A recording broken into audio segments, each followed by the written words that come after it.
satu-satunya Nabiullah, Nabi akhir zaman, pembawa syariat Islam yang akan kita ikuti hingga sampai kiamat nanti. Amin amin ya rabbal alamin. Kedua kalinya salat semoga terus kita semoga kita diatur sebagai umatnya di yaumil qiyamah nanti. Hadirin Bapak Ibu yang dirahmati oleh Allah Subhanahu wa taala. Susunan acara pagi hari ini adalah yang pertama pengajian Ahad pagi Fajar Mubarak edisi kedua Februari 2024 oleh adalah oleh Bapak Ustaz Firdaus. Yang kedua, sebelum acara mulai, marilah kita buka dulu acara ini dengan bacaan basmalah. Bismillahirrahmanirrahim. Bapak Ibu yang dirahmati oleh Allah Subhanahu wa taala, marilah kajian pada hari ini kita mulai dengan baca basmalah dan langsung saja kita sampaikan pada beliau Bapak Ustadz Ahmad Firdausi Asy. Kepada beliau dipersilakan.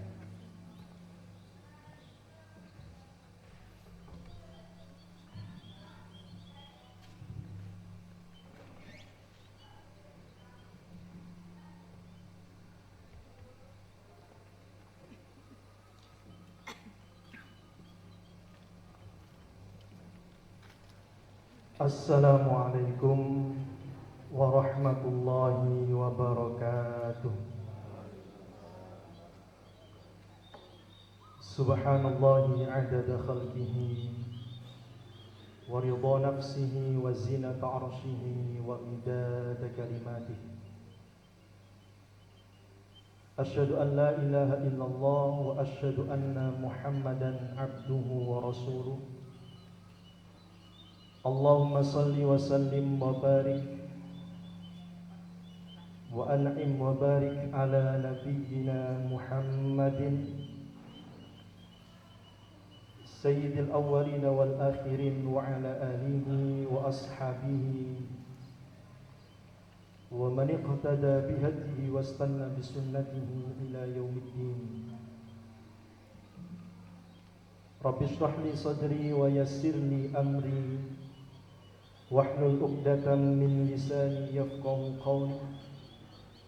Rabbana 'allimna ma yanfa'una wanfa'na bima 'allamtana wa zidna 'ilma waj'alna mimman yastami'una al-qawla fayattabi'una ahsanah. Amma ba'du.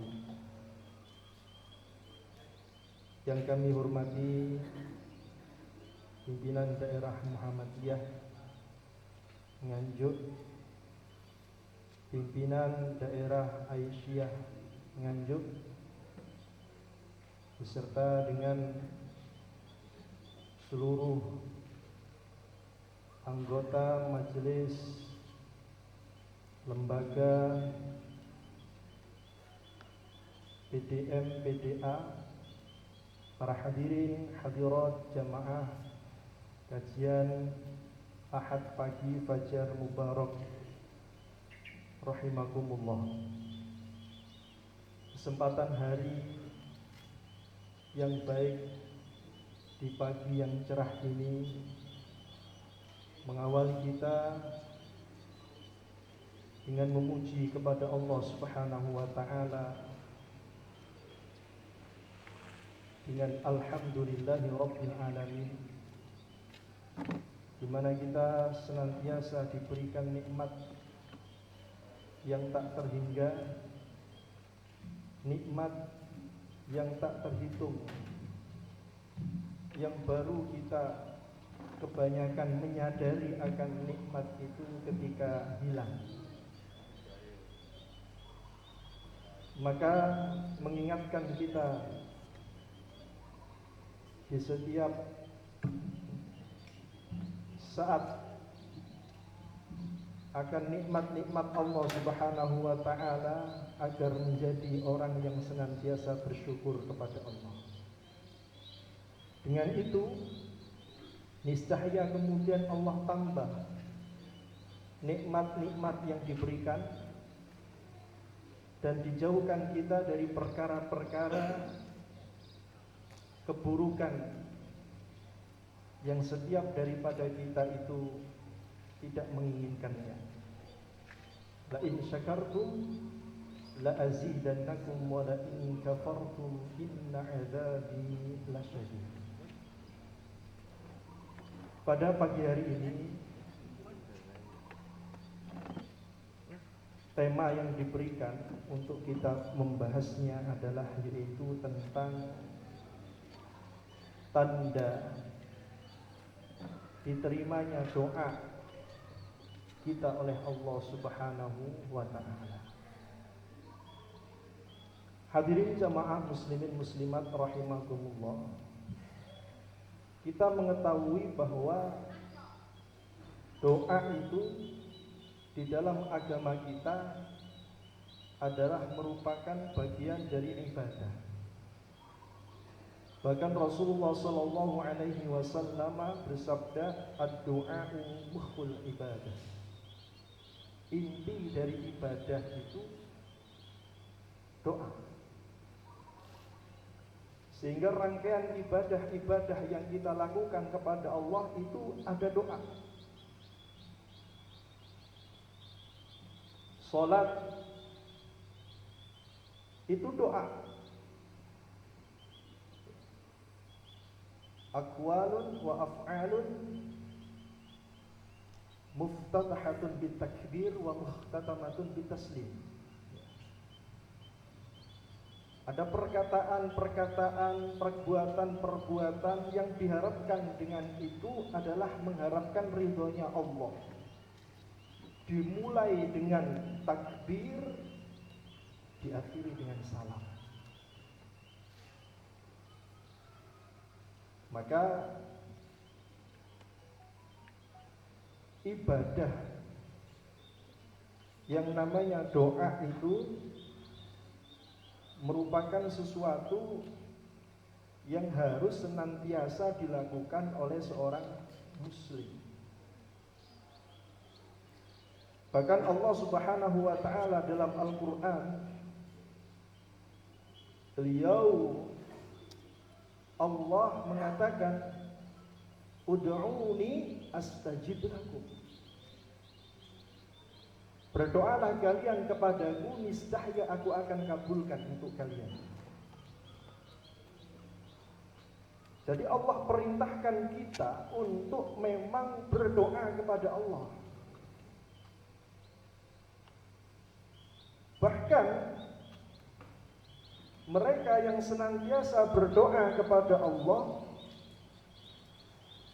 berharap kepada Allah, meminta kepada Allah Subhanahu wa taala, dipuji oleh Allah Subhanahu wa taala. Innahum kanu yusari'una fil khairat wa yad'unana raghaban wa rahaban wa kanu lana khashi'in. Sesungguhnya mereka ada senantiasa bersegera di dalam kebaikan-kebaikan, dan berdoa mereka kepada kami dengan penuh harap, dengan penuh ketundukan, kerendahan, dan ada senantiasa mereka termasuk orang-orang yang khusyuk. Jadi yang berdoa kepada Allah dipuji sama Allah.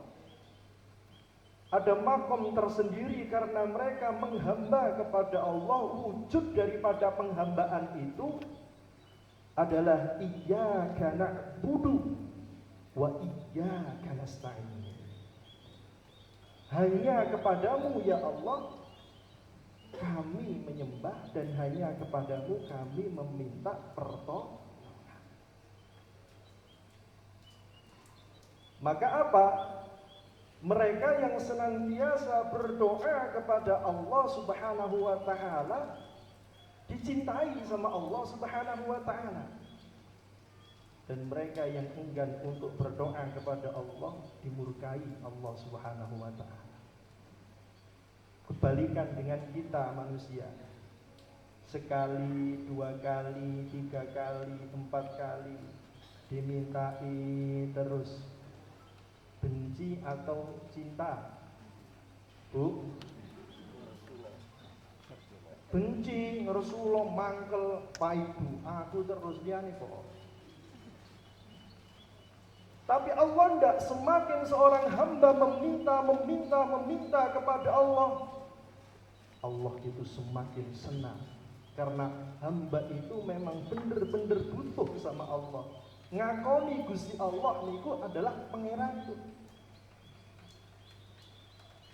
Makanya dalam tafsir Al-Fatihah itu, ketika seorang hamba mengatakan iyyaka na'budu wa iyyaka nasta'in, hadza baini wa baina 'abdi wa li 'abdi ma sa'ala, itu kan.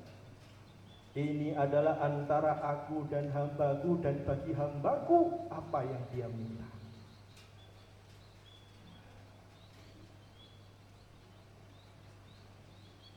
Allah Subhanahu wa ta'ala itu dekat, bahkan lebih dekat dari apapun. Sehingga apabila kita meminta suatu bentuk kedekatan, kita ingin mengungkapkan segala apa yang kita butuhkan, kita ingin mencurahkan segala bentuk permasalahan, kita ingin mendapatkan daripada solusi dan pertolongan, Allah mengatakan, wa idza sa'alaka ibadi anni fa inni qarib ujibu da'watad da'i idza da'ani falyastajibu li wal yu'minu bi la'allahum yarshudun. Surah Al-Baqarah ayat 186. Dan apabila hambaku bertanya kepadamu tentang aku, katakan, maka sesungguhnya aku dekat. Kita itu kalau mau curhat biasanya cari teman terdekat. Padahal lupa teman dekat bisa jadi teman yang jauh. Teman yang kita percaya bisa jadi berkhianat. Teman yang katanya sejati bisa menjadi musuh. Kenapa kita tidak mencurahkan dan memohon pertolongan itu kepada Allah, yang Allah mengatakan wa idza sa'alaka ibadi anni fa inni qarib. Dijanjikan ujibu da'watad da'i idza da'an.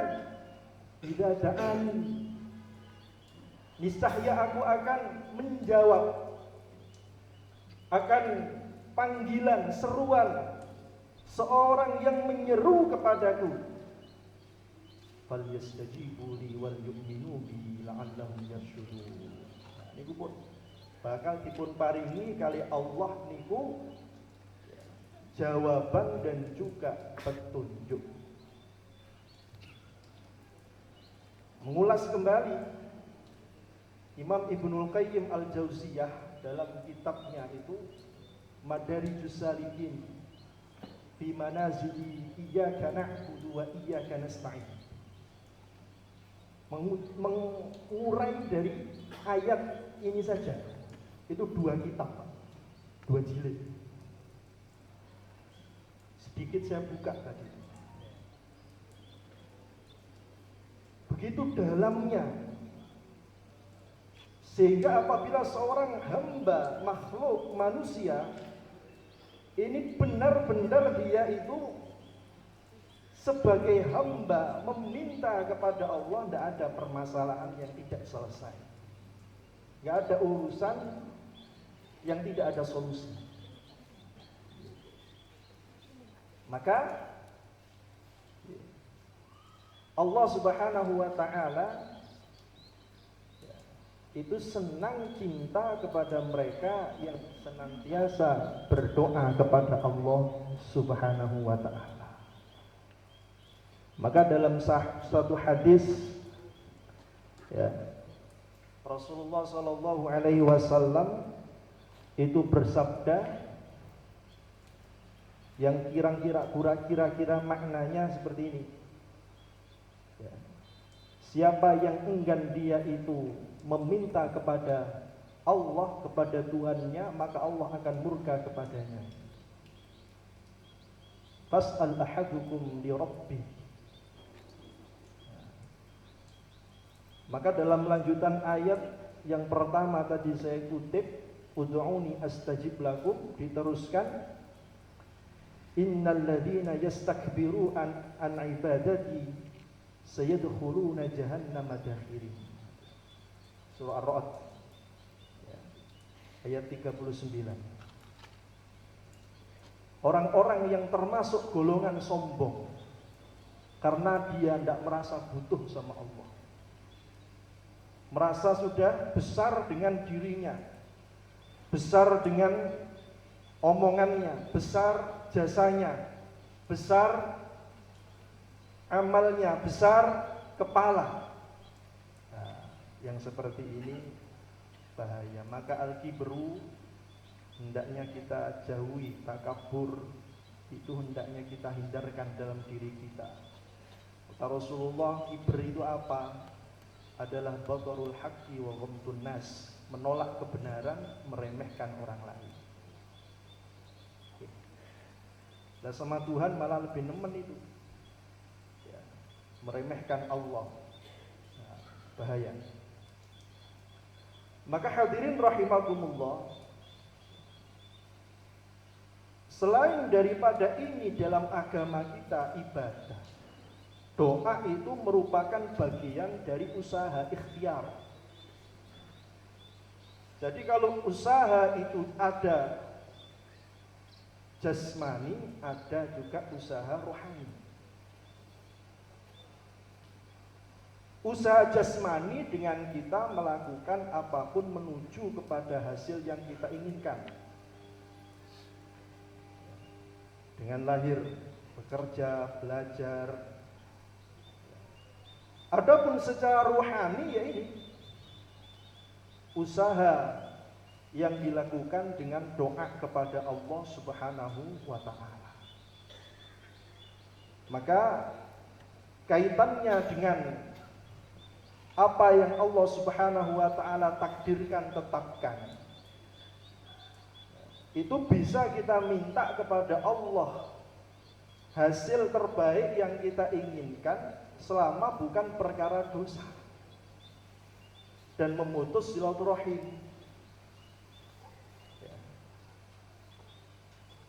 La yaruddul qada'a illa du'a wa la yazidu fil umri illa bir. Jadi tidaklah merubah, menolak suatu takdir yang buruk kecuali doa. Dan tidaklah menambah umur itu kecuali kebaikan, silaturahim dan lain sebagainya. Dalam riwayat yang lain itu disebut seperti itu. Maka ada takdir itu kalau dalam pandangan ulama akidah, yang mubrom, ada yang mu'allak, ada yang digantung sama Allah. Yang mubrom itu yang tetap, sebelum kita lahir sudah ditetapkan 4 perkara. Usia 4 bulan dalam kandungan ibu itu ditetapkan rizkinya, hidupnya, ditetapkan ajalnya, mati, ditetapkan bahagia dan sengsaranya. Ini pasti sudah, tidak bisa diutak-utak. Tapi ada yang digantung sama Allah Subhanahu wa ta'ala, dan itu sudah termaktub sama sebetulnya di Lauhul Mahfuz. Tetapi Allah Subhanahu wa ta'ala memberikan kepada manusia itu suatu bentuk peran untuk bisa terlibat di dalam takdir itu, yaitu dengan usaha tadi. Dan usaha yaitu belajar, bekerja, berbuat, termasuk berdoa. Sehingga apa?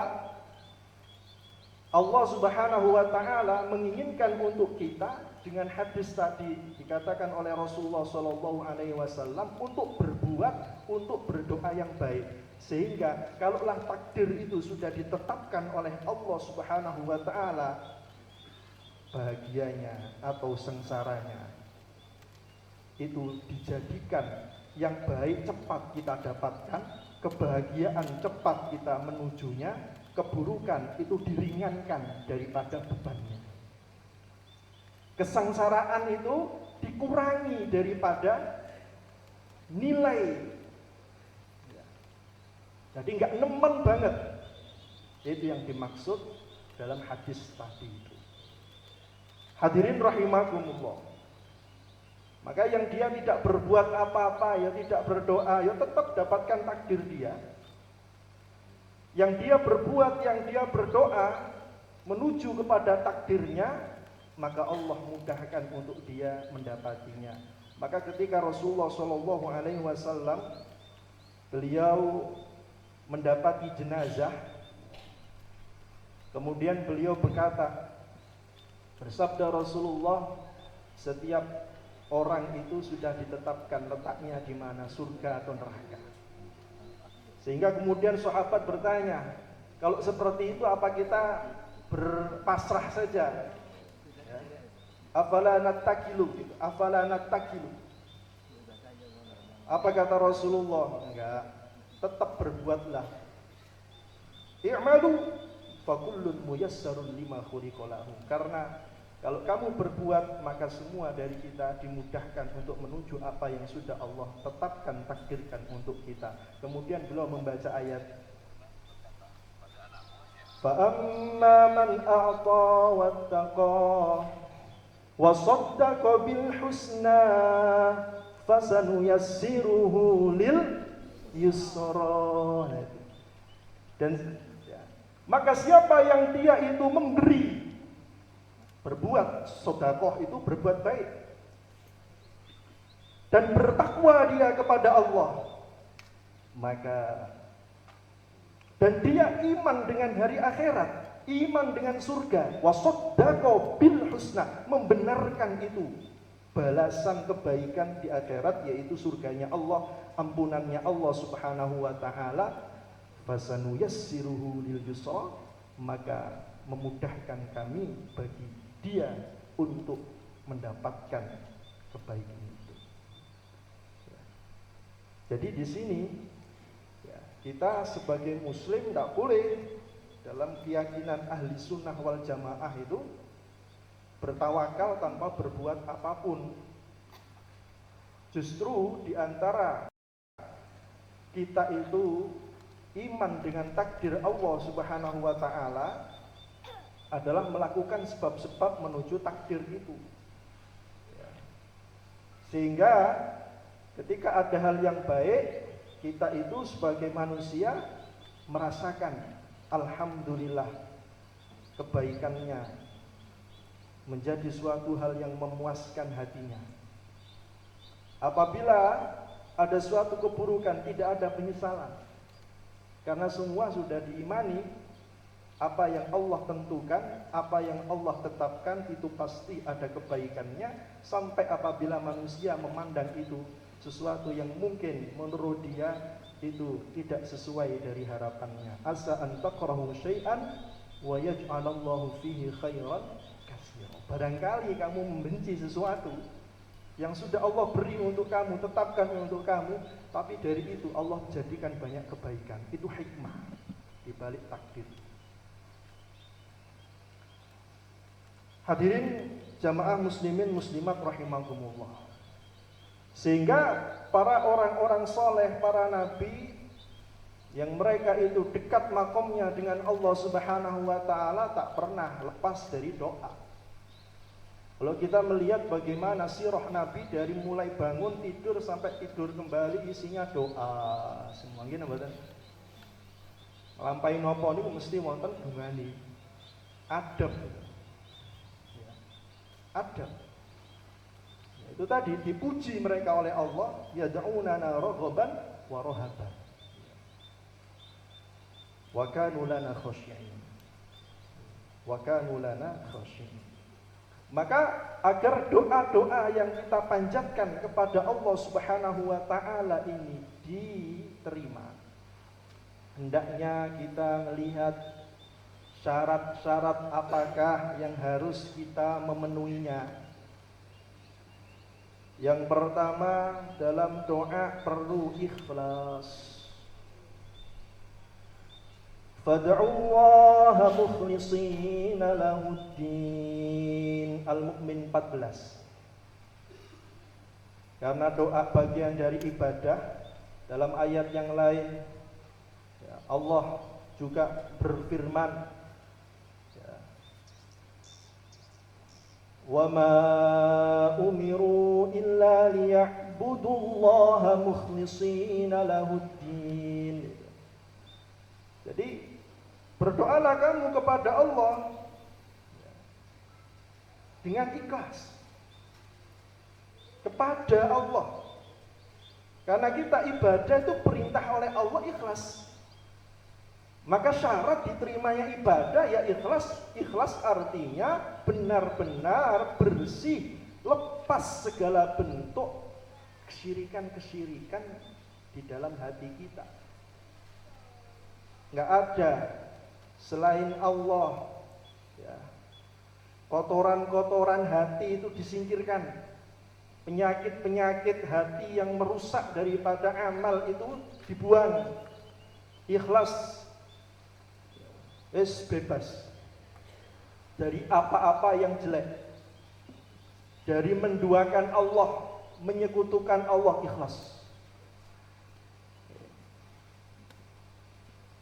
Yang kedua adalah ittiba.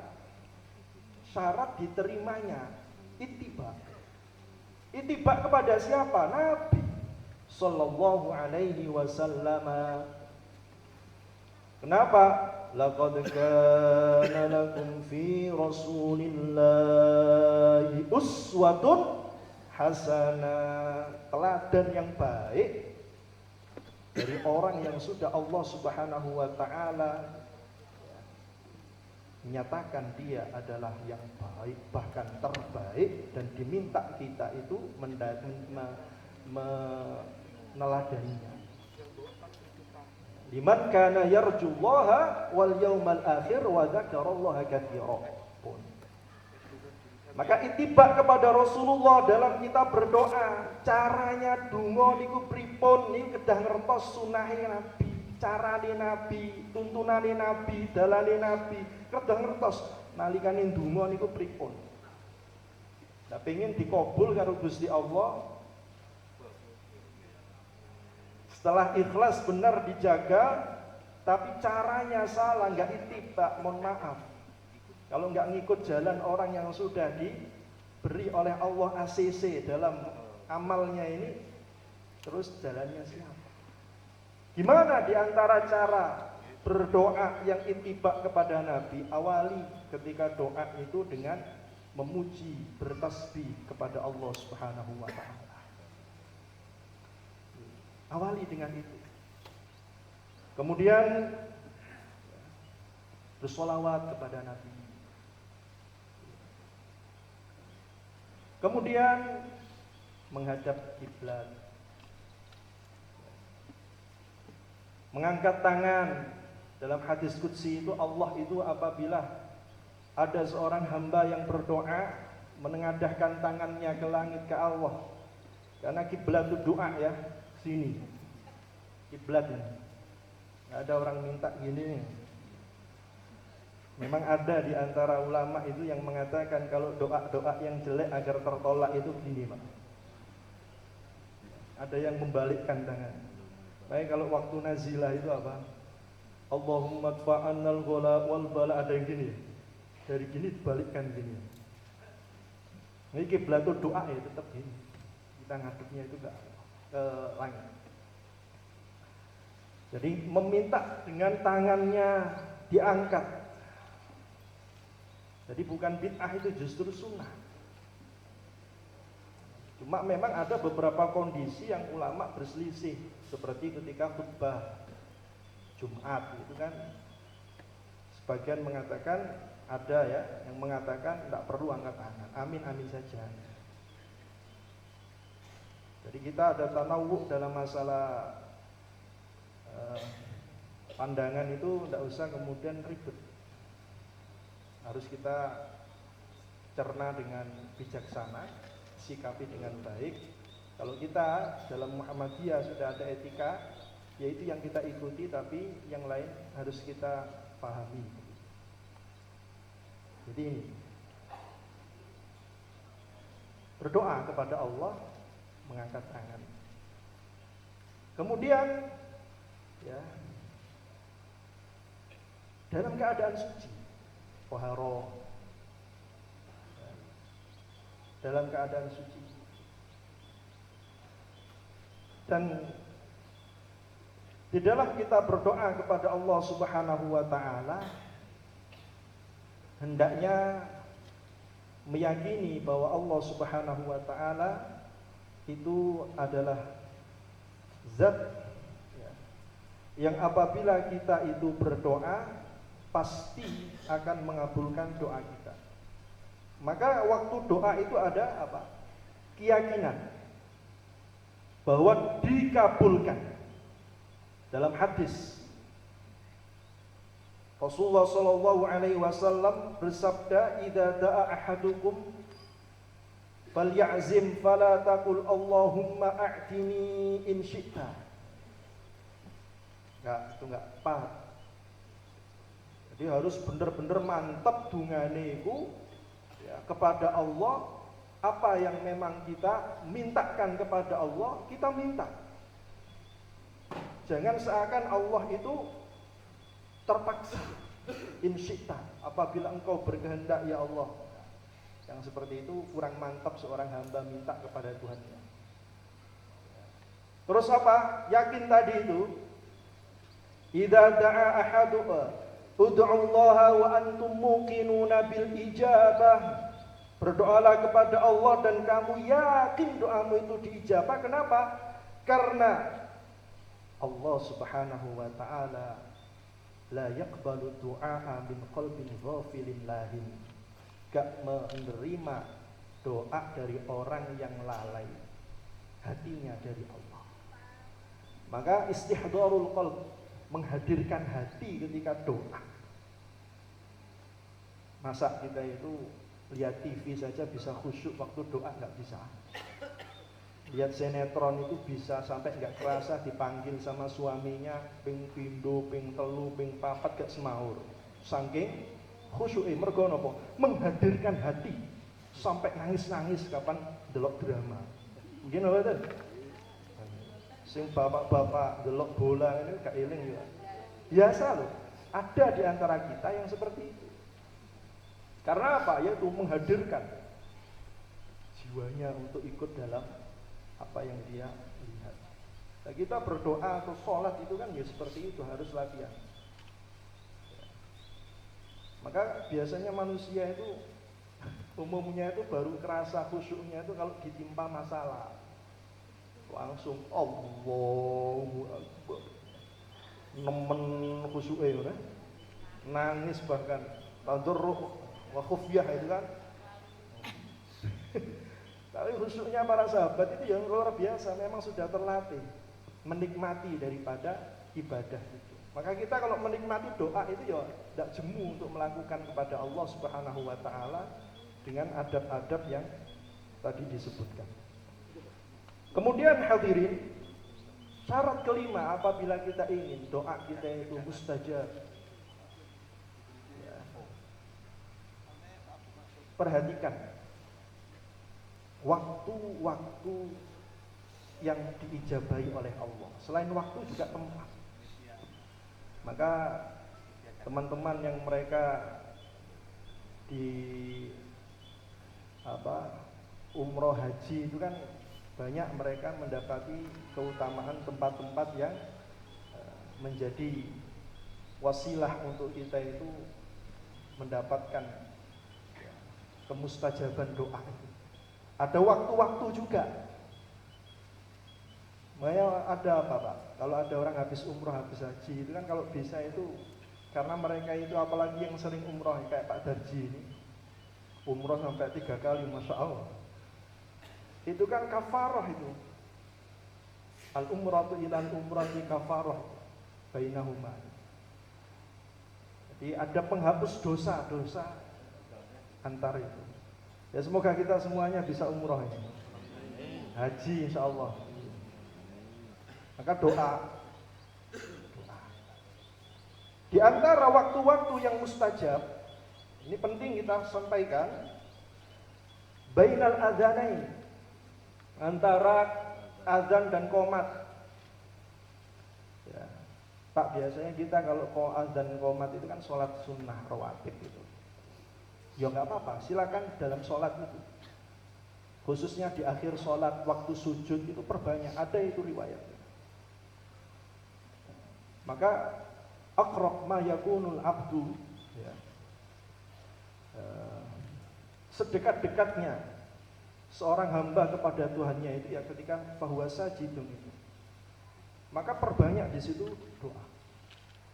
Itu di antara di akhir sholat tahiyat itu. Silakan perbanyak doa. Ya di antaranya tadi mungkin pengen panjenengan berangkat haji tadi, silakan ditambahi di situ apa yang Anda karepkan itu. Kemudian ketika turun hujan, nuzulul matar, dan ini adalah tanda rahmatnya Allah Subhanahu wa ta'ala.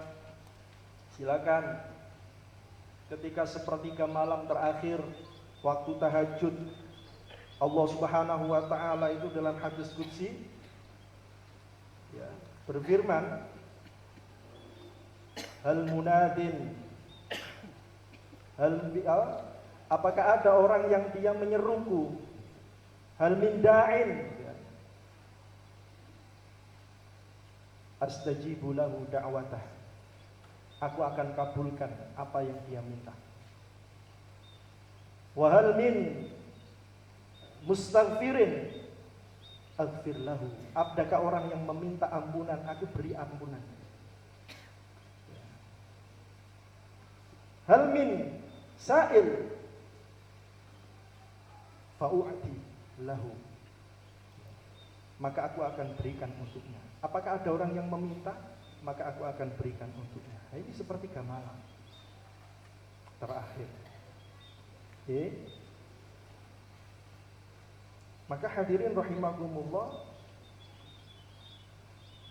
kita biasakan sesuatu yang mungkin kita jarang melakukannya karena belum tahu. Tapi kalau sudah tahu, amalkan. Saya kalau waktu sholat sunnah bainal adzanain tadi, antara azan dan iqamat kok ya, dalam sholat sunnahnya itu belum saya doa yang saya biasa inginkan, itu saya tambah ketika habis sholat sunnah, kemudian minta kepada Allah. Hadirin rahimakumullah, ini adalah bagian dari apa yang ada dalam tuntunan Nabi Muhammad SAW. Kemudian dalam berdoa itu boleh kita itu bertawasul, bertawasul.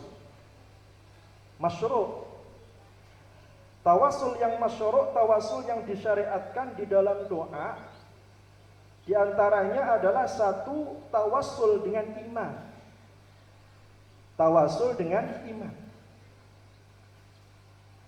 Allah Subhanahu wa ta'ala dalam Al-Quran menceritakan ada orang yang dia itu berdoa kepada Allah, Rabbana innana sami'na munadiyan yunadi lil imani an aminu bi rabbikum fa amanna Rabbana faghfir lana dhunubana wa kaffir 'anna. Itu sampai akhir. Ini orang memohon kepada Allah dengan apa? Dengan imannya tadi. Dia menunjukkan, ya Allah, kami ini ada orang yang menyeru untuk beriman, kemudian kami beriman. Ya Allah, ampuni dosa-dosa kami ya. jalaran iman tadi. Ini pertama. Kedua, bertawassul dengan Asmaul Husna, nama-nama Allah yang baik beserta dengan sifat-sifat Allah. Walillahil asmaul husna fad'uuhu biha. Dan milik Allah itu nama-nama yang baik, yang indah beserta dengan sifat-sifatnya. Maka berdoalah kamu dengan nama-nama itu. Maka sering di antara mereka orang soleh itu selalu menyebut nama-nama Allah yang indah, asmaul husnanya Allah itu. In tu'adzibhum fa innahum ibaduk wa in taghfir lahum fa innaka antal ghafurur rahim. Nabi sinten? Isa alaihi salam. Ya Allah, kalau engkau mengadab mereka, mereka itu hamba-hambamu ya Allah. Tapi kalau engkau ya Allah mengampuni mereka, sesungguhnya engkau adalah yang maha pengampun lagi maha penyayang. Ini kan asmaul husna. Dan siapa yang tidak suka di kita itu kalau dimintai batu dipanggil dengan panggilan yang baik-baik dulu, itu kan kayak merayu. Dan kalau dipanggil dengan panggilan yang jelek, belum sampai minta sudah diusir kita. Hadirin rahimakumullah. Kemudian ada tawassul dengan amal soleh. Dengan apa? Kebaikan-kebaikan yang kita niatkan taqarrub kepada Allah dengannya itu. Maka disebut itu dalam doa.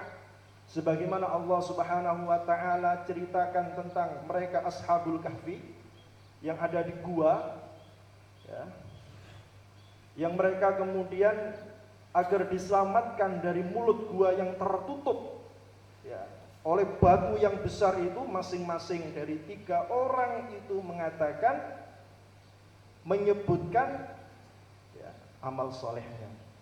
Satu dengan kebaikannya, kebaktiannya kepada orang tuanya, buka ser.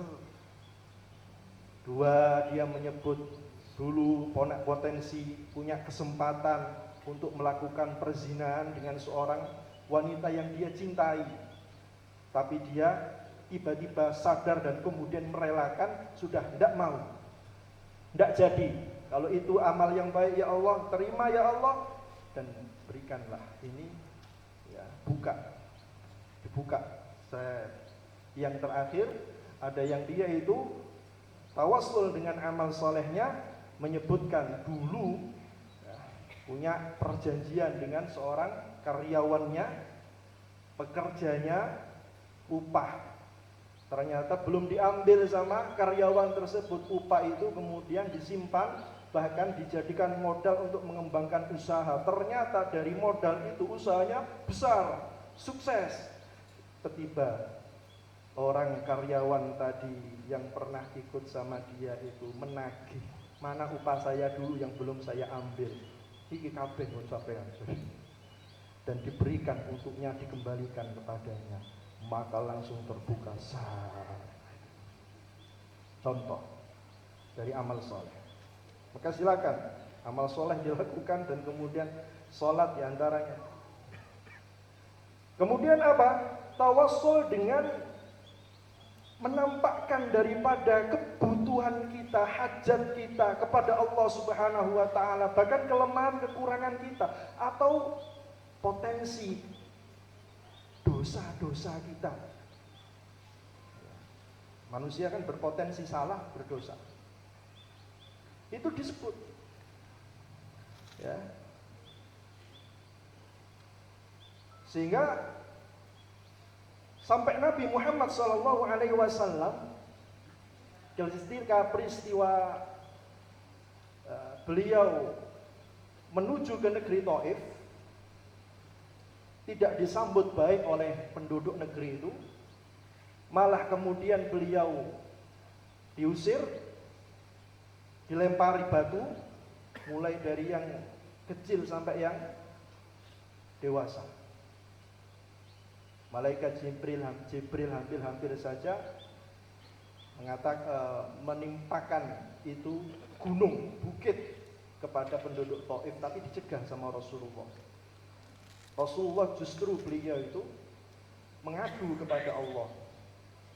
Apa? Rasulullah Shallallahu Alaihi Wasallam mengatakan, ya, Allahumma inni ashku du'fa quwwati wa qillata hillati. Ya Allah, aku mengadukan kepadamu kelemahan diriku, sedikitnya daya upayaku.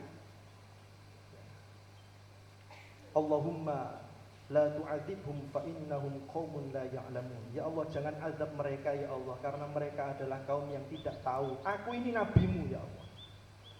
Itu kalau Allah ya berkehendak maka langsung. Tapi Rasulullah meminta karena apa? Rasulullah itu adalah harisun alaikum bil mu'minina raufur rahim. Sangat pingin orang-orang itu semuanya masuk Islam, dapat hidayah. Maka ditahan sama Rasulullah, jangan sampai mendoakan keburukan buat umatnya. Kalau nabi yang lain terjadi sehingga muncul azab-azab yang menghancurkan mereka, Nabi Muhammad enggak disimpan. Dan inilah nanti ketika Yaumil Qiyamah Rasulullah memberikan syafaatul udma li ummatihi, syafaat yang agung untuk umatnya. Disimpan untuk itu. Para nabi yang lain, utusan yang lain enggak ada yang punya, tapi Nabi Muhammad yang punya. Ini syafaat. Dan ini yang kita harap. Singkat cerita, beliau juga berdoa. Lanjutannya, ya Allah, jadikan dari tulang sulbi mereka itu mereka orang-orang yang beriman dan kelak mereka adalah pejuang-pejuang agamamu. Ternyata benar. Jadi disebut Sayyidul Istighfar itu kan juga sama, menunjukkan daripada kelemahan kita, potensi kita berbuat dosa, sehingga kemudian kita memohon ampun kepada Allah Subhanahu wa Ta'ala. Atau di surah Al-Baqarah itu kan juga ada itu. Ya. Inna sina itu. Rabbana la tu'akhidna inna sina au. Itu ya. Iya. Ya Allah, janganlah engkau azab kami, engkau siksa kami ya Allah apabila kami lupa. Kelemahan manusia, lupa, banyak lupa. Siapa yang tidak ngaku kalau banyak lupa? Itu ternyata apa? Jadi wasilah, jadi tawassul dengan kemudian iftikar kepada Allah tadi termasuk juga yang ke berapa ini? 5 ya, yaitu dengan doanya orang soleh. Tawassul dengan doanya orang soleh yang masih hidup. Adapun yang sudah meninggal, itu ulama memang ada perbedaan. Kita sampaikan saja. Yang aman ya yang hidup. Kalau yang sudah mati dimintai doa gimana Pak? Umpamanya sok ngomong piye? Melayu jenengan. Makanya ada ulama yang sudah tidak, yang mati meskipun orang soleh kita doakan. Dan kita berdoa kepada Allah kalau ingin ya meneladaninya, semoga Allah berikan kebaikan sebagaimana Allah berikan kebaikan oleh orang soleh yang meninggal tadi. Itu. Jadi jangan ngalap barokahnya, jangan. Bisa jatuh dalam kesyirikan nanti, karena yang terjadi seperti itu. Kalau yang alim ya kita husnudzon, tapi kalau yang awam, makanya yang aman hanya kita ikuti tawassul dengan doa orang soleh yang masih hidup. Rasulullah pernah dimintai itu.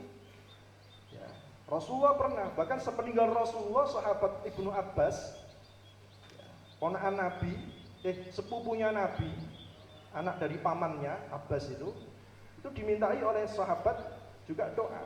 Sahabat Abu Dar juga sama. Ya. Abu Darda itu juga dimintai doa oleh sahabat yang lain. Rasulullah itu pernah diaduli sama orang Arab Badui.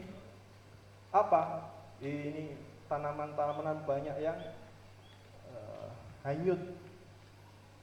Kenapa? Banjir ini Rasulullah, hujannya nggak berhenti-berhenti. Deres banget lagi. Ini kalau terus-terusan ya kita binasa. Mintalah ya kepada Allah wahai Rasul. Minta kepada Allah agar tidak diturunkan hujan yang seperti ini. Apa doanya Rasulullah? Allahumma hawalaina la alaina. Nek untuk udan deres.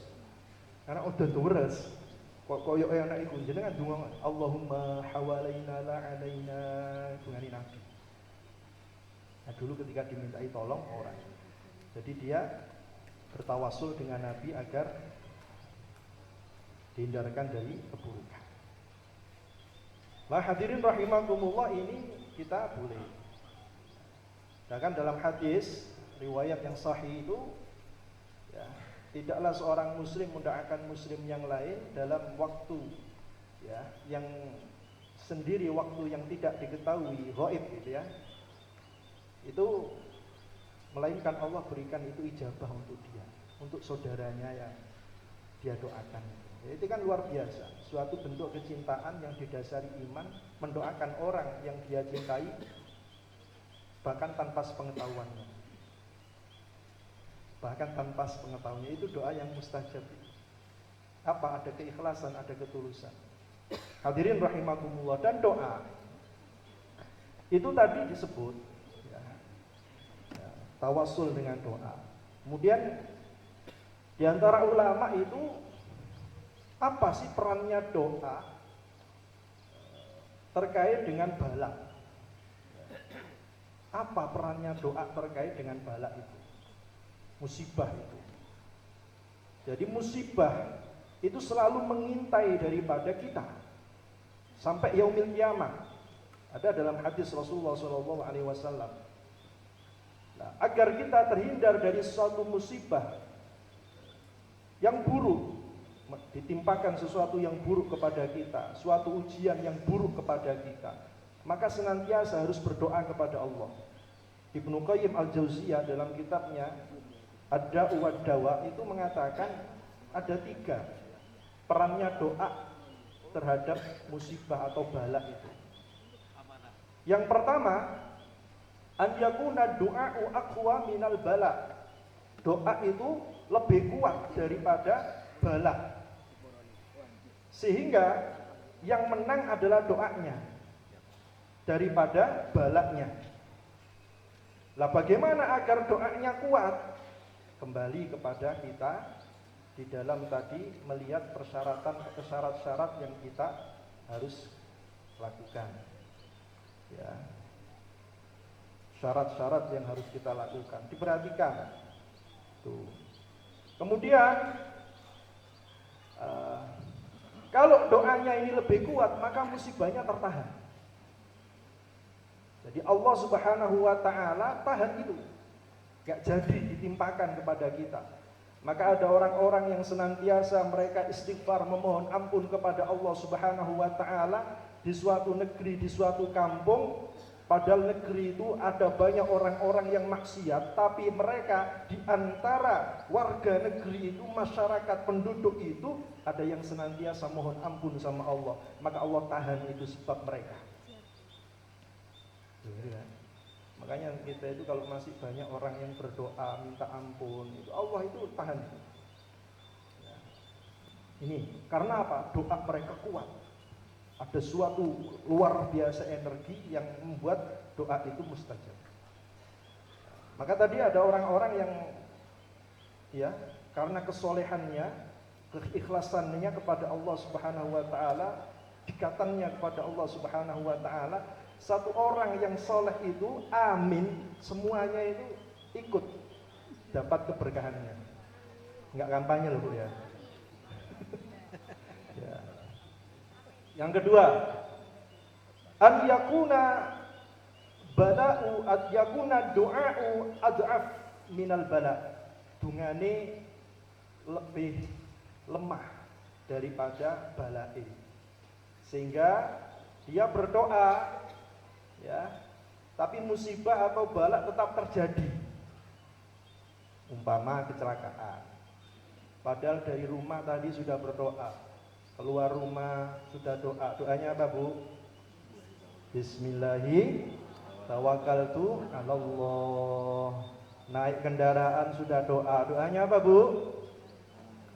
Subhanalladzi sakhkhara lana hadza wa ma kunna lahu muqrinin wa inna ila rabbina. Atau bismillahi majriha wa mursahiha. Lah kok tiba-tiba di tengah jalan saking bantere gak ngerti, tiba jatuh, sepedanya rusak, didelok gak rupa sepeda motor, tapi orangnya selamat bisa bangun, kayak gak enek apa-apa. Malah kabeh sing menyaksikan itu kaget, loh, emang mboten napa-napa Pak? Alhamdulillah mboten napa-napa. Nah, itu apa? Allah jadikan musibah itu yang kalau kita nggak berdoa itu dampaknya besar sekali, tapi karena doa meskipun tetap terjadi, ya, karena lemahnya doa kita itu, ya, tetap terjadi, tapi dampaknya itu berkurang, kerugiannya tidak besar. Itu. Yang ketiga, an yataqawaya, kuat-kuatan. An yataqawama, jadi kuat-kuatan. Dungane ambek balake iku kuat-kuatan. Pokoknya ojo sampai lali. Kapan lali ya itu selepet jadi cak ini. Apa? Balaknya yang kemudian dominan karena lupa untuk kita itu berdoa kepada Allah Subhanahu wa taala. Hadirin rahimakumullah. Yang lebih penting apabila kita berdoa kepada Allah, hendaknya kita menghindarkan diri dari hal-hal yang bisa membuat doa kita itu tertolak. Jadi Allah itu pasti mengijabahi, tapi karena sebab kita akhirnya tertolak, tertunda. Ya. Sebabnya apa? Rasulullah SAW mengatakan adalah karena makan, minum, pakaian yang haram, diberi makan dengan yang haram, bahkan zatnya halal tapi kalau cara mendapatkannya haram itu juga sama. Ya. Ya ayyuhar rusul, ya ayyuhan nas kulu min thayyibati ma razaqnakum. Kemudian ya ada orang laki-laki yang as'asa akbar, yamuddu yadayhi ila as-sama' fayaqulu ya rabbi wa mashrabuhu haram wa ma'kuluhu haram wa ghudiya bil wa malbasuhu haram wa ghudiya bil haram wa anna yustajabu lahu. Ada orang yang dia itu ya dalam perjalanan jauh, ya, rambutnya penuh debu, kemudian dia mengangkat kedua tangannya berdoa ya Rabbi, tapi makanannya haram, minumannya haram, pakaiannya haram, diberi makan dengan haram, maka bagaimana doanya dikabulkan? Jadi harus menetralisir dirinya dari barang-barang haram. Karena apa? La yaqbalu illa thayyiban. Innallaha thayyib la yaqbalu illa thayyiban. Allah itu baik dan tidak menerima kecuali yang baik. Gitu loh. Selanjutnya, selain daripada itu, dalam berdoa jangan tergesa-gesa, karena ini bisa membuat daripada doa kita itu tidak diperhatikan, tidak dipedulikan sama Allah Subhanahu wa taala. Yustajabu li ahadikum ma lam ya'jil atau ma lam ya'jal. Dikabulkan seorang dari kalian doanya selama dia tidak tergesa-gesa. Bagaimana tergesa-gesa itu? Dia mengatakan, aku wis ndonga tapi gurung dikabulno karo Gusti Allah. Ya itu kan suudzon sama Allah, enggak punya prasangka baik. Allah itu punya kuasa, punya iradah, nggak ada intervensi siapapun yang bisa membuat Allah itu tunduk. Nah, kita itu mau ngatur Gusti Allah, yaitu berarti ketidaktahuan, dan kekurang ajaran yang tidak sepatutnya dilakukan oleh seorang hamba. Sabar. Kenapa Allah memang sengaja belum jadikan itu doa segera terwujud? Nah, dalam hadis itu terkait dengan doa, Allah bisa jadikan 3. Yang pertama, doa itu memang Allah Subhanahu wa ta'ala bisa kabulkan dan segerakan terwujud sebagaimana yang kita minta. Yang kedua, Allah simpen itu nanti jadi pahala balasannya di akhirat. Karena doa itu nggak ada yang merugi, dan orang yang berdoa nggak ada yang sia-sia. Doa itu untung, dan orang yang berdoa diberi oleh Allah pahala, diwujudkan di dunia untuk dia selama atau waktu masih hidup atau tidak, tetap akan dapat pahala. Dan kemungkinan kalau tidak terwujud di dunia, itu diberikan di akhirat oleh Allah Subhanahu wa ta'ala. Tuh. Yang ketiga, tetap Allah Subhanahu wa ta'ala berikan, tapi berupa dihindarkan dia dari kejelekan. Pingine ndonga oleh ngene, ning kapan Gusti Allah maringi yang lain. Ngoten lho. Pengen ndonga ning Gusti Allah oleh bojo ayu, dilala oleh bojo biasa saja. Lho ka oleh Rasulullah, yaitu tadi asa antakrahu syai'an wa yaj'alallahu fihi khairan katsira. Jadi Allah hindarkan Anda dari keburukan meskipun tidak mendapatkan kebaikan yang Anda harapkan. Itu. Ya, dan ini penting. Makanya ada hikmah di balik itu, ya, min indillah, dari sisi Allah Subhanahu wa ta'ala. Kemudian hadirin rahimakumullah, terkait dengan apa yang tema disampaikan ini sampai jam 7. Bagaimana tanda-tanda diterimanya doa kita? Secara dalil itu tidak ada dalam Al-Quran maupun hadis. Tetapi para ulama diantaranya adalah Ibnul Jauzi mengatakan, tanda kita doanya itu diterima oleh Allah Subhanahu wa ta'ala apabila kita itu merasakan suatu ketenangan di dalam hati. Apabila kita merasa ada kelegaan, ada kedekatan kepada Allah Subhanahu wa ta'ala, ada rasa butuh, harap, cinta, takut kepada Allah Subhanahu wa ta'ala,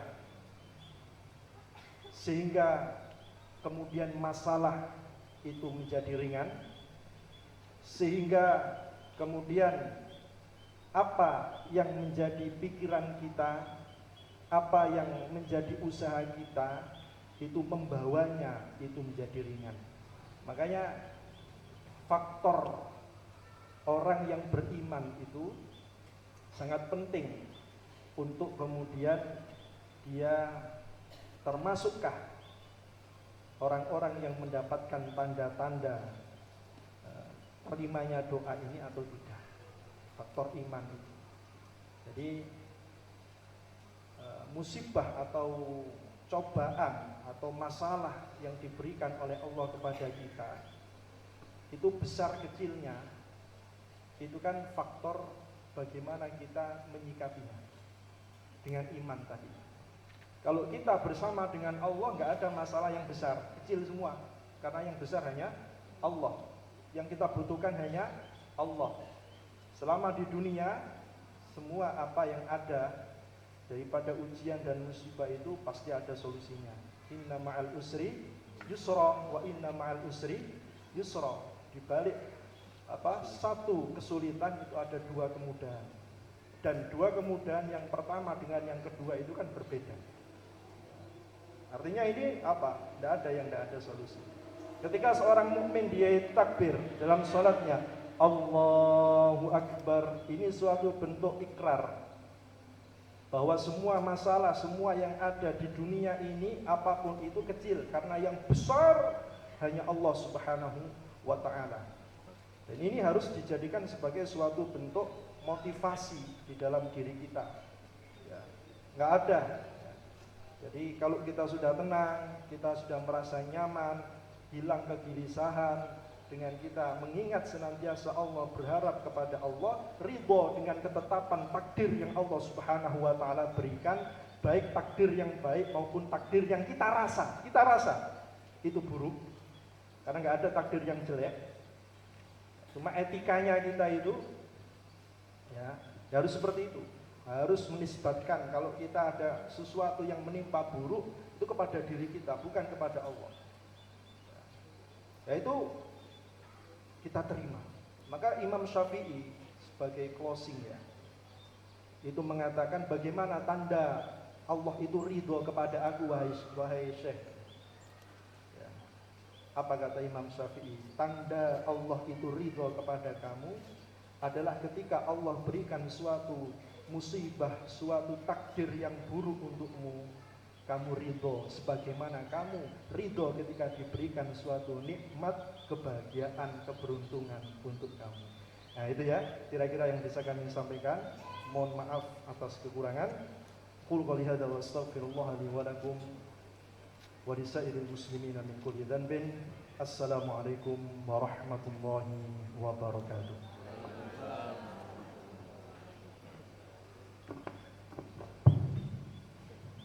Terima kasih disampaikan kembali oleh Bapak Ustaz Ahmad Firdaus. Bapak Ibu sekalian, baru saja kita renungkan bersama-sama. Masih ada waktu 20 menit ke depan, 25 ya.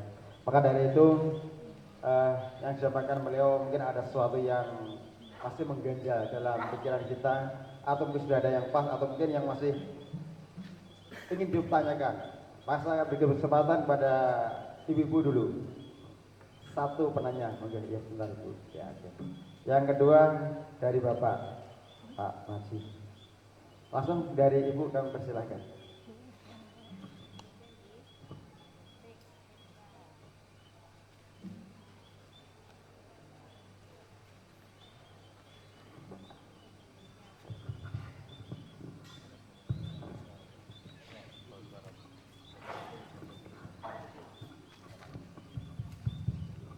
Ibu bisa. Assalamualaikum warahmatullahi wabarakatuh. Yang ingin saya tanyakan, orang berdoa itu harus suci. Padahal kalau seorang ibu itu mesti mengalami menstruasi. Sekarang apalagi ibu itu seorang guru mengajar agama Islam. Ada yang berpendapat nek menjorang oleh maca Al-Quran, tidak oleh berdoa. Itu bagaimana? Yang kedua, saya ingin menanyakan dari kita dalam kandungan 4 bulan sudah ditentukan nasib hidup dan sebagainya, rezeki dan sebagainya. Kalau yang ingin saya tanyakan, di dalam Al-Quran itu disebutkan Allah akan merubah nasib manusia. Kalau saya tidak salah, insya Allah di surat Mujadilah itu Allah akan merubah. Itu bagaimana? Terima kasih penjelasannya. Assalamualaikum warahmatullahi wabarakatuh. Baik, salam. Terima kasih Ibu. Jadi yang pertama adalah tentang kesucian ya. Jadi kalau berdoa itu harus benar-benar suci, dan jawaban kan punya haid, berarti kan tidak suci. Bagaimana dengan berdoa? Yang kedua, nasib yang sudah dilakukan oleh Allah sesuai dengan tanggal itu bagaimana? Masih. Yang kedua, Bapak Masih, kami persilakan. Semoga. Terima kasih. Assalamualaikum warahmatullahi wabarakatuh. Yang disampaikan bahwa doa itu ada 3 kemungkinan. Untuk dijawab, ditunda dan diganti. Kira-kira kita itu bisa tidak mengira-ngira bahwa doa kita ini tidak diijabah karena kekurangan-kekurangan kita ini tadi, atau memang ini cara Allah menguji kesabaran kita? Yang pertama. Yang kedua, ketika kita tidak berdoa oleh Allah dikatakan sombong tadi, apakah kemudian tidak boleh bahwa seorang hamba itu dia tidak berdoa tapi memasrahkan semua urusan pada Allah, walaupun dia tetap berikhtiar? Artinya terkadang bukan sombong sih sebenarnya, cuma kadang ada orang itu yang berpahaman bahwa kita ini sudah diatur oleh Allah, maka kemudian ya sudah, kita berpasrah sepenuhnya, ya kita tinggal berusaha. Yang ketiga, nanti setelah acara ini mohon izin Bapak Ketua untuk minta waktu menyampaikan sesuatu hal. Terima kasih. Assalamualaikum warahmatullahi wabarakatuh. Baik, ini meja bisa ditanggapi nanti. Alhamdulillah, terima kasih atas semua pertanyaannya. Baik, untuk pertanyaan Ibu yang pertama, jadi membaca Al-Quran itu memiliki hukum khusus. Berdoa itu bagian dari ibadah, bagian dari berzikir. Membaca Quran juga bisa termasuk bagian dari zikir. Karena zikir yang terbaik yaitu dengan membaca kalamullah, di antaranya. Jadi bagi seorang wanita yang dia mengalami siklus bulanan, ketika masih haid, datang bulan atau menstruasi itu, maka untuk berzikir dia boleh kapanpun, ya, meskipun dalam kondisi dia haid atau istihadah, atau kalau istihadah nggak apa-apa, nifas.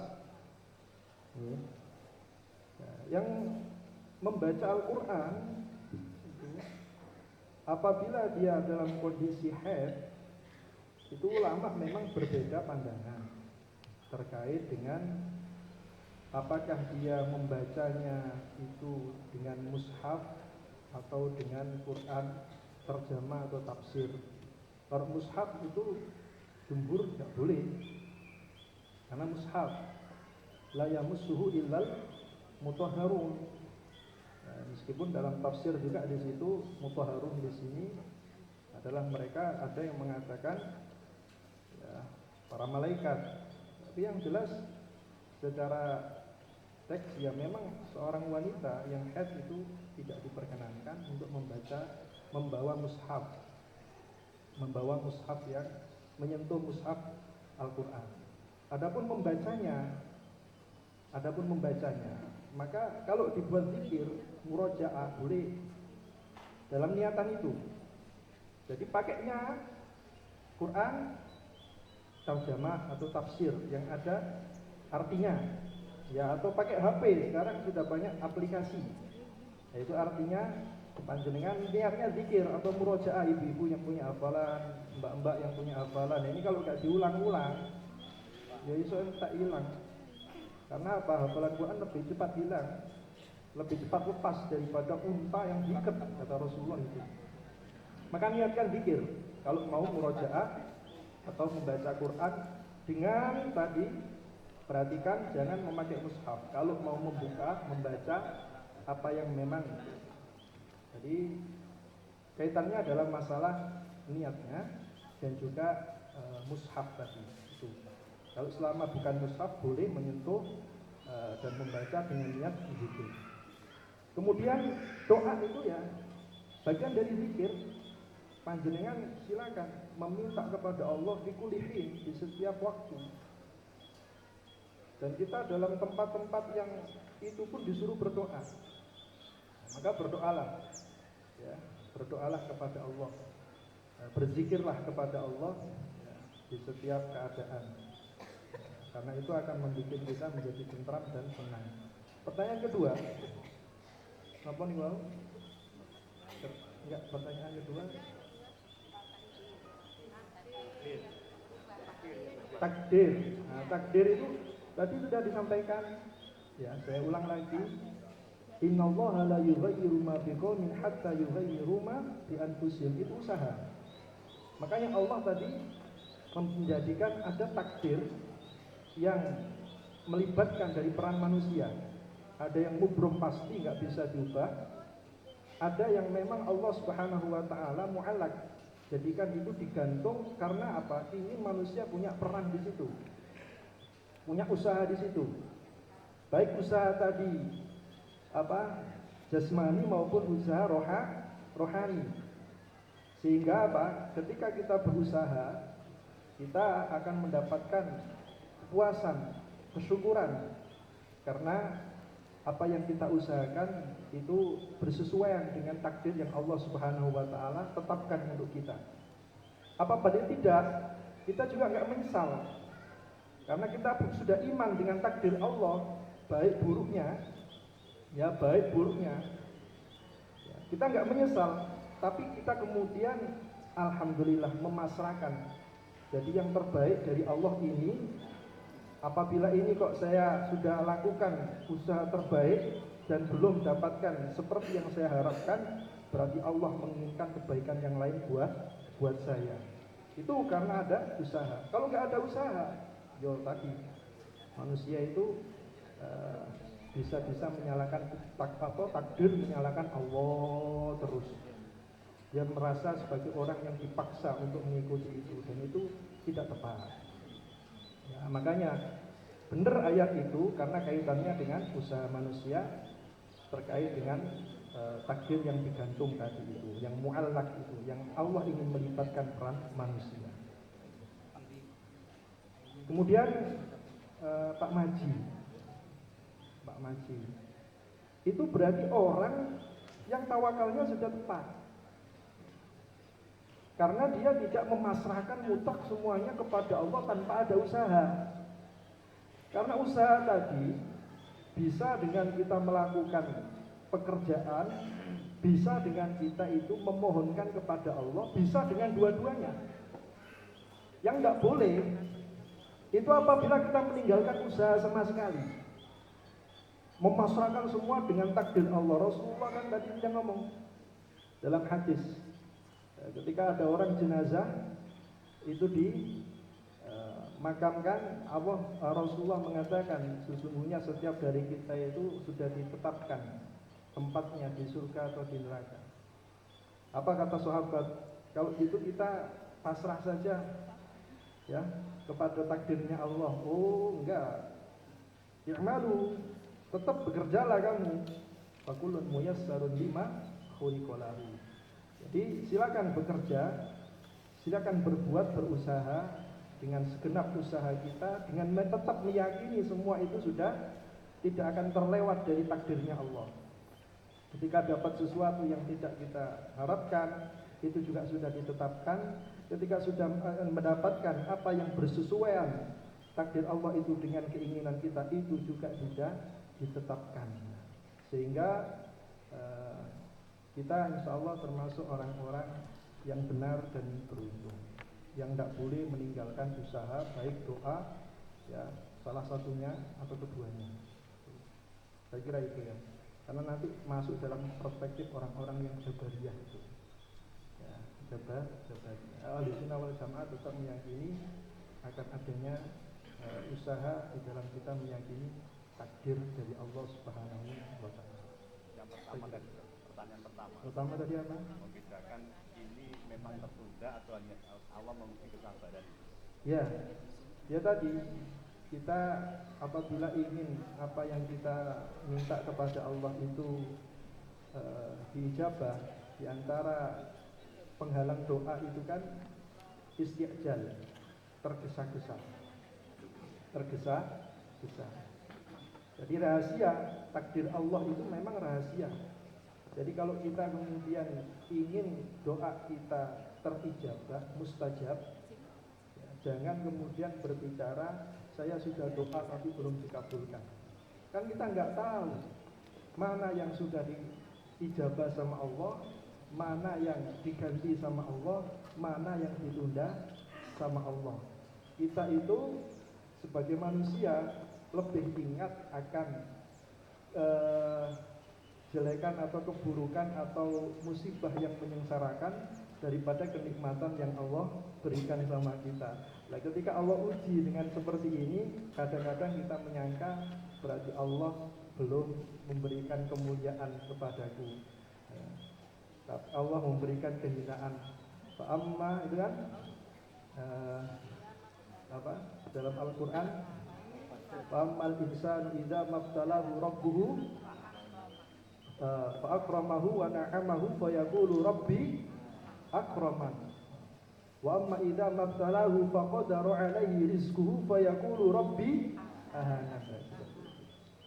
Maka ya tetap husnudzon kepada Allah, karena inti dari doa itu adalah husnudzon kepada Allah, punya berbaik sangka. Dan roh Allah mengatakan ana inda dzanni abdi idza zakarani, aku bersama dengan persangkaan hambaku apabila dia senantiasa ingat kepadaku. Sehingga dengan itulah Allah nanti akan berikan apa yang seperti dia harapkan, ya, sebagai makhluk atau hamba Allah Subhanahu wa ta'ala. Terima kasih, ya, itu kurang lebihnya. Mohon maaf apabila belum bisa memuaskan atau menjawab bagaimana yang panjenengan harapkan. Terima kasih atas jawabannya. Mungkin Bapak Ibu sekalian, saya kira tanya jawab kita sampai sini dulu karena ada beberapa hal yang mereka disampaikan. Pertama, untuk kajian bulan depan adalah insya Allah akan hadir Bapak Dr. Ahmad Zuhdi. Beliau adalah Ketua Majelis Tajih dan Tajdid PBM Jawa Timur. Yang kedua, pengajian keliling bulan depan atau pengajian PCM sekap Nganjuk di PCM Patian Rowo, insya Allah tanggal 18 Februari 2024 di Masjid Rodotul Jannah PRM Lestari Patian Rowo, sekaligus pelantikan PRM se Patian Rowo. Dan berikutnya kami sampaikan kepada beliau Bapak PDM Bapak Tari untuk menyampaikan.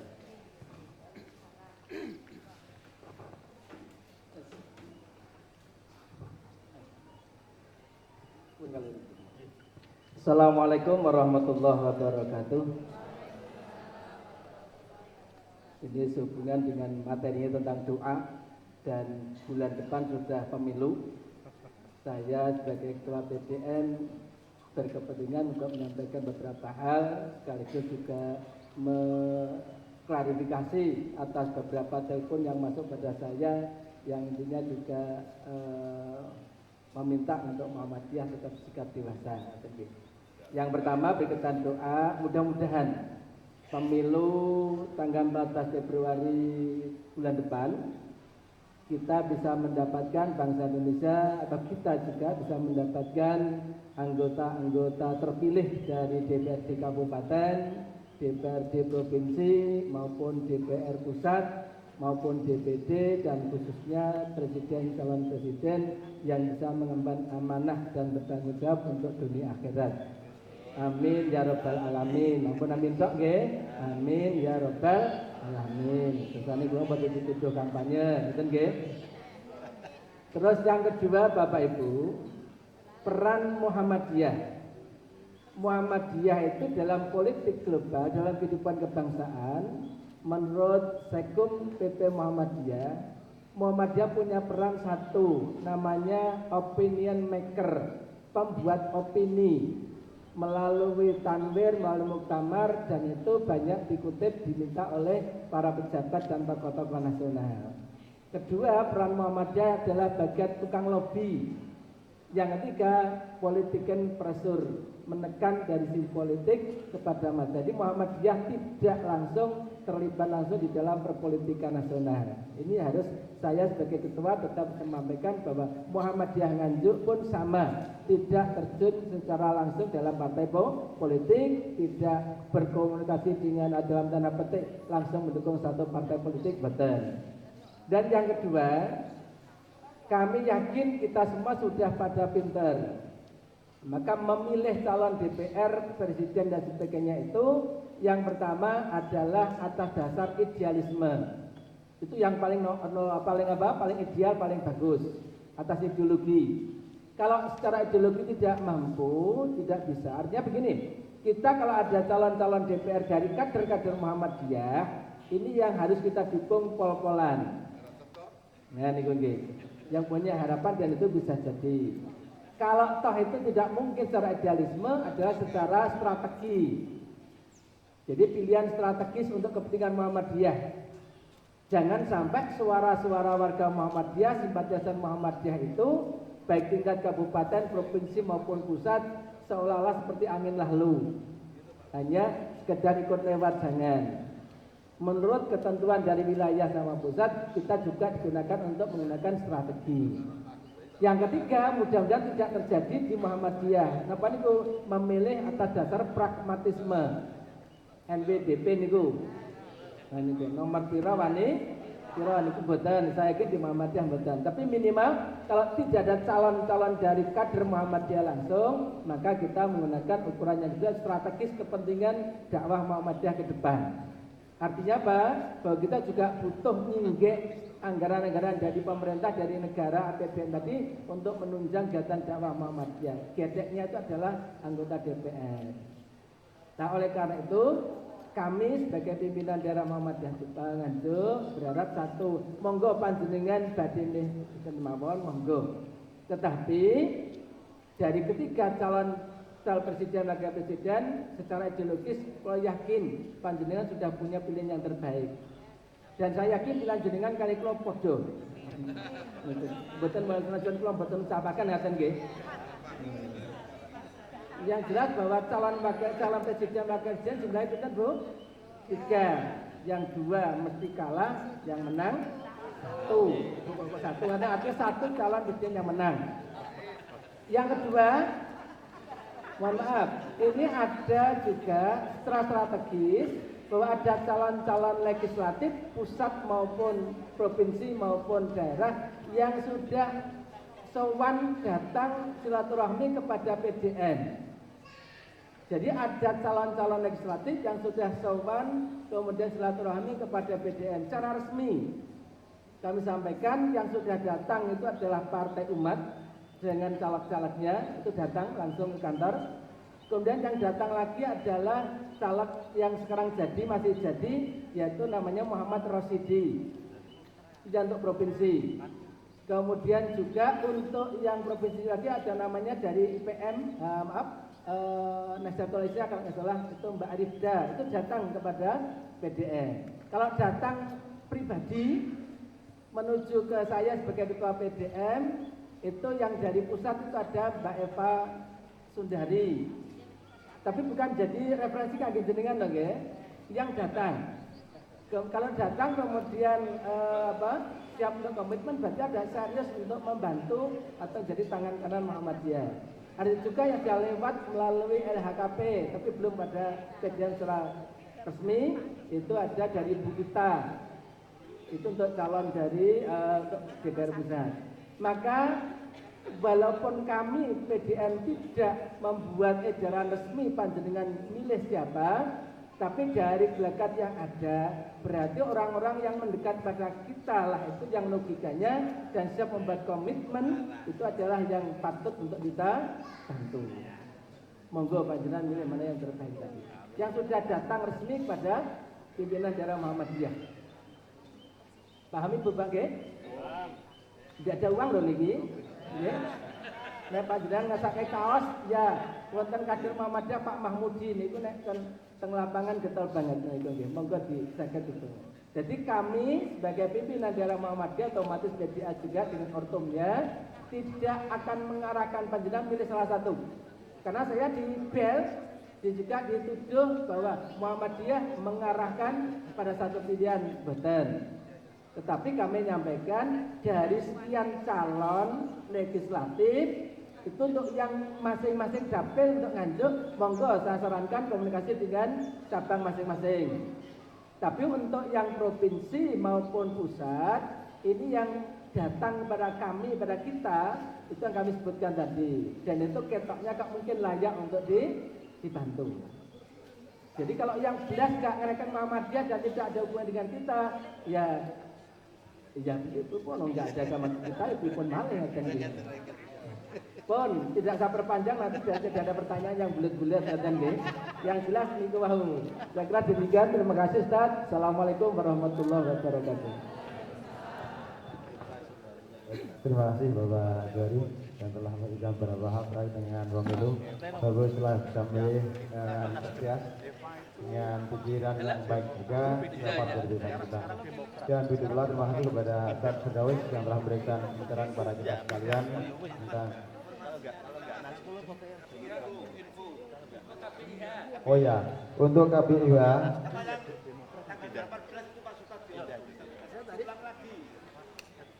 Yang tanggal 18. Oh iya ya, oke.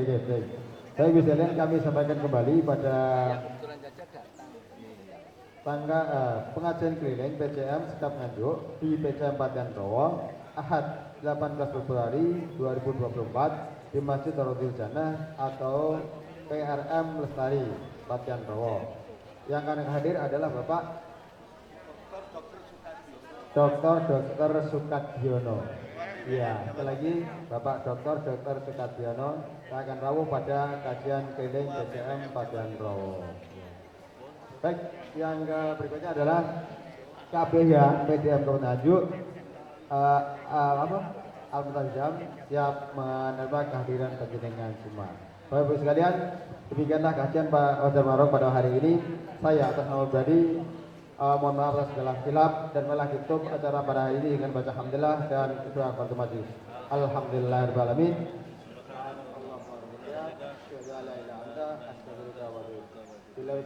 Assalamualaikum warahmatullahi wabarakatuh.